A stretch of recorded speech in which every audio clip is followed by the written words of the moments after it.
അരീക്കോട് സഹോദരങ്ങളായ വിദ്യാർത്ഥികൾ കുളത്തിൽ മുങ്ങി മരിച്ചു. ചോലയിൽ വീട്ടിൽ അലിയുടെ മക്കളായ 4ാം ക്ലാസ് വിദ്യാർത്ഥി അഫിയ, 3ാം ക്ലാസ് വിദ്യാർത്ഥി അഫ്നാൻ എന്നിവരാണ് മരിച്ചത്.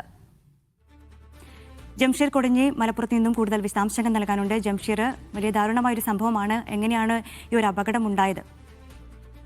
ഈ കുട്ടികൾ ഇന്ന് സ്കൂൾ വിട്ട് വീട്ടിൽ വന്നതിന് ശേഷം വീടിന് സമീപത്തെ കവുങ്ങും തോട്ടത്തിലുള്ള ഒരു കുളത്തിലേക്ക് പോവുകയായിരുന്നു. ഈ കുളത്തിൽ നമുക്ക് അവിടെ നിന്നുള്ള ആളുകളിൽ നിന്ന് മനസ്സിലാകുന്ന വിവരമനുസരിച്ച് ഗ്രില്ലിട്ട് മൂടിയിട്ടുള്ള ഒരു കുളമാണ്. ഇരുമ്പിന്റെ വാതിലൊക്കെ ഉള്ളതാണ്. ഈ വാതിൽ തുറന്ന് കുട്ടികൾ ഇതിനകത്ത് ഇറങ്ങുകയായിരുന്നു. അപ്പോഴാണ് കുട്ടികൾ മുങ്ങിപ്പോയത് എന്നാണ് കരുതുന്നത്.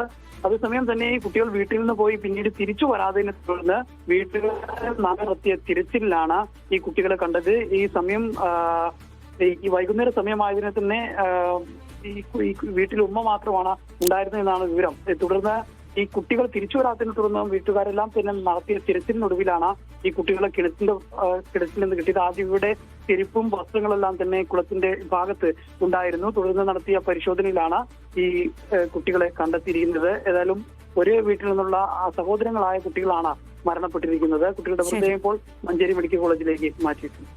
ശരി, ജംഷീർ കൊടിഞ്ഞിയാണ്